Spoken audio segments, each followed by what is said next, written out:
E aí, galera, vamos falar sobre os carboidratos. Para começarmos a falar, vamos saber do que eles são compostos. Os monossacarídeos são os carboidratos mais simples, e são eles que irão formar os disacarídeos e os polissacarídeos. Os tipos mais comuns de monossacarídeos são a glicose, a frutose e a galactose. Os monossacarídeos são carboidratos que têm em sua cadeia de 3 a 7 átomos de carbono, e os mais comuns são as pentoses e as hexoses. As pentoses são monossacarídeos que têm 5 carbonos em sua cadeia, como exemplo a ribose e a desoxirribose, que formam os ácidos nucleicos. E as hexoses, que são mais doces, como exemplo a glicose, a frutose e a galactose. Além do número de carbono, os monossacarídeos podem ser classificados também quanto ao grupo funcional, as aldoses e as cetoses. As aldoses são aquelas que têm a carbonila no final da cadeia. Já as cetoses são aquelas que têm a carbonila ligada a um carbono no meio da cadeia.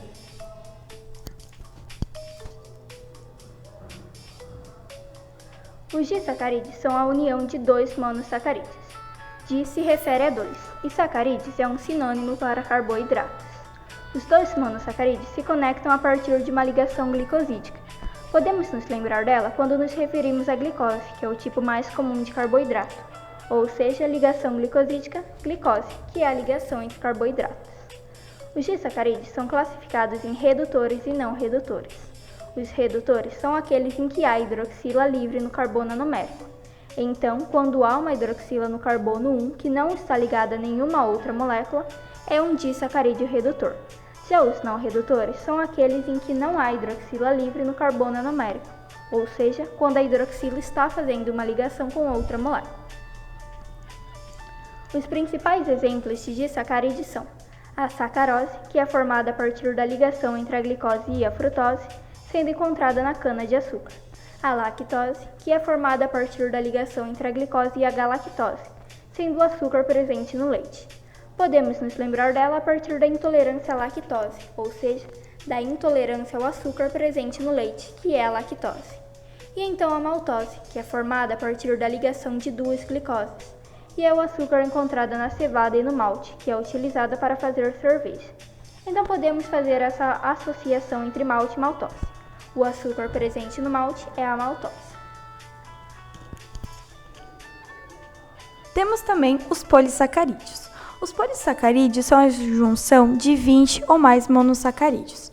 Eles são divididos em polissacarídeos estruturais e polissacarídeos energéticos.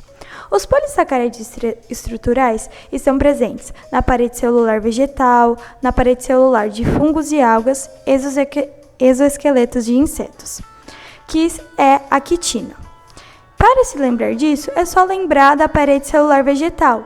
Lembra da árvore, que ela tem uma casca mais densa, uma casca que seria mais de estruturas. E temos os polissacarídeos energéticos, que é o amido para a reserva energética de plantas e o glicogênio, que é para a reserva energética de animais e fungos.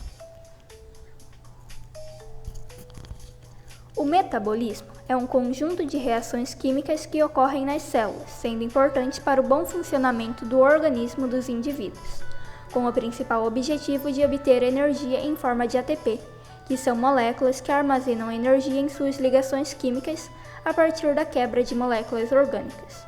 Ou seja, o metabolismo são reações químicas no interior das células para obter energia.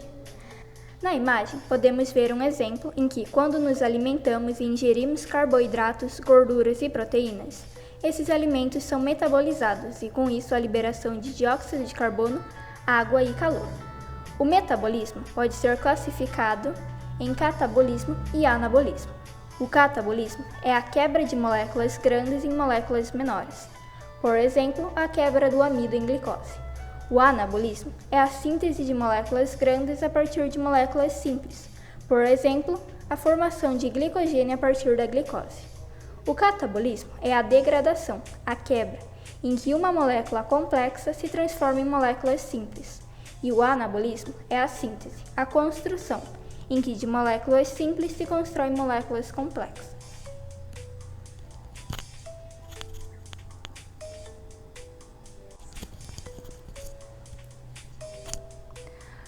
A glicólise é um processo feito no citosol da célula que degrada a glicose em 2 moléculas menores, Ela é dividida em duas etapas, uma de investimento e a outra de compensação energética.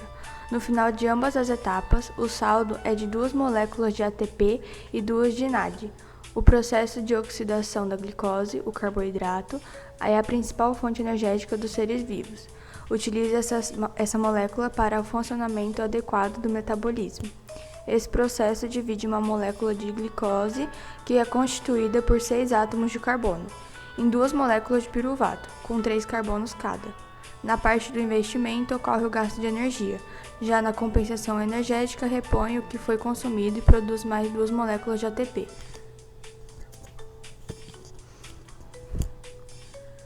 Na glicogenólise, a degradação dos estoques de glicogenólise ocorre através da ação do glicogênio fosforilase.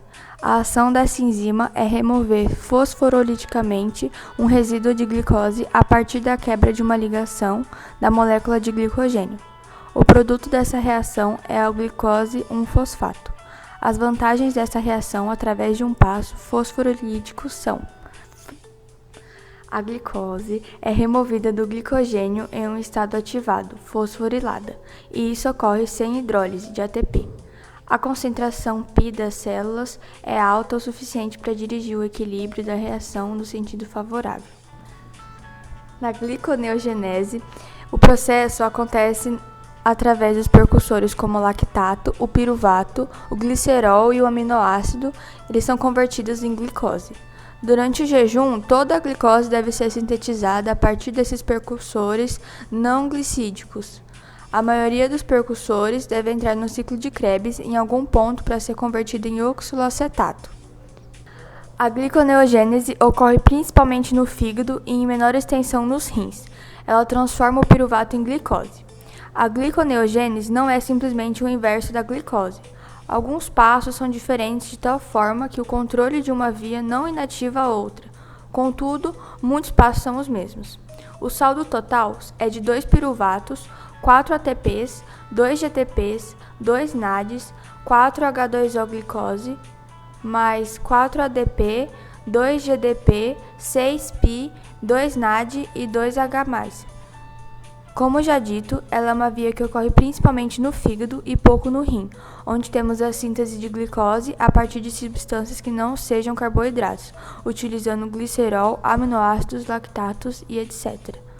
Quando a concentração de glicose circulante vinda do alimento diminui, o glicogênio hepático e muscular é degradado, num processo que se chama glicogenólise. Quando a concentração de glicose circulante vinda do alimento diminui, o glicogênio hepático e muscular é degradado num processo que se chama glicogenólise, fazendo com que a glicemia volte a valores normais. Mas pode ser que esse suprimento de glicose não é sempre suficiente. O glicogênio é uma fonte imediata de glicose para os músculos quando há diminuição da glicose sanguínea, hipoglicemia. O glicogênio fica disponível no fígado e músculos, sendo consumido totalmente cerca de 24 horas após a refeição. Quando o glicogênio estiver grande o bastante, a enzima glicogênio sintetase é deslocada. A formação de glicogênio permite o acúmulo de glicose nas células sem aumentar a pressão osmótica dentro destas.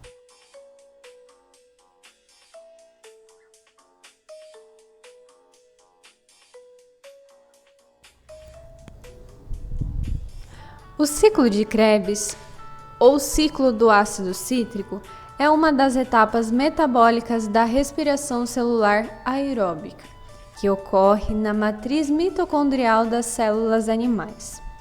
O complexo ciclo de Krebs possui várias funções que contribuem para o metabolismo das células. A função do ciclo de Krebs é promover a degradação de produtos finais do metabolismo dos carboidratos, lipídios e de diversos aminoácidos. Essas substâncias são convertidas em acetilcoenzima A, com a liberação de CO2 e H2O e síntese de ATP. Assim, realiza a produção de energia para a célula. Além disso, entre as diversas etapas do ciclo de Krebs, são produzidos intermediários usados como precursores na biossíntese de aminoácidos e outras biomoléculas. Através do ciclo de Krebs, a energia proveniente das moléculas orgânicas da alimentação é transferida para as moléculas carregadoras de energia, como o ATP, para ser utilizada nas atividades celulares. O ciclo de Krebs corresponde a uma sequência de 8 reações oxidativas, ou seja, que necessitam de oxigênio. Cada uma das reações conta com a participação de enzimas encontradas nas mitocôndrias. As enzimas são responsáveis por catalisar as reações.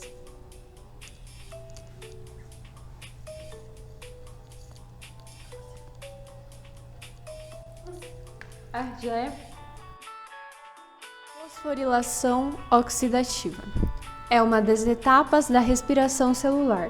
Acontece somente na presença de oxigênio, que é utilizado para oxidar moléculas e participar das reações da molécula de ATP e produzir energia.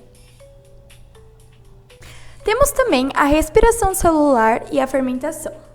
A respiração celular é o processo onde ocorre a síntese de carboidratos, que é a quebra da glicose para ser transformada em ATP, em energia.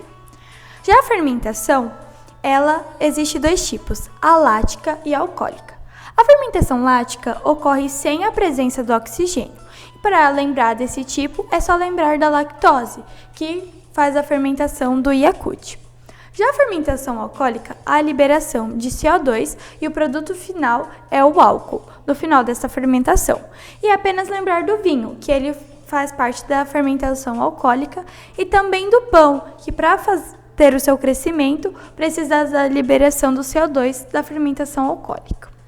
As principais diferenças entre a respiração celular e a fermentação é que na respiração celular ocorre a oxidação completa da glicose, em um processo aeróbico, onde produz bastante energia, que é o total de 38 ATPs. E esse processo ocorre no citoplasma e na mitocôndria. Já a fermentação, ela não ocorre oxidação completa da glicose, em um processo anaeróbico e produz pouca energia, o total de 2 ATPs, e ocorre no citoplasma. Muito obrigado, galera. Até a próxima.